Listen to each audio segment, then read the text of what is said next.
wayon nyo para sa ano, na ay mayom na para si Iyaya, may kunlain sa wayon nyo na kay. Sa bata, ang kay Bok. Si Buki gani.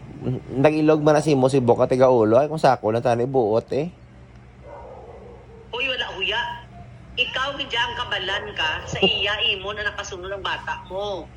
Balan mo, ikaw, ang agaon ng ulo mo sa pressure cooker, masking gurupilong ka na si Mana, hindi mag na sa imo na nagtunod.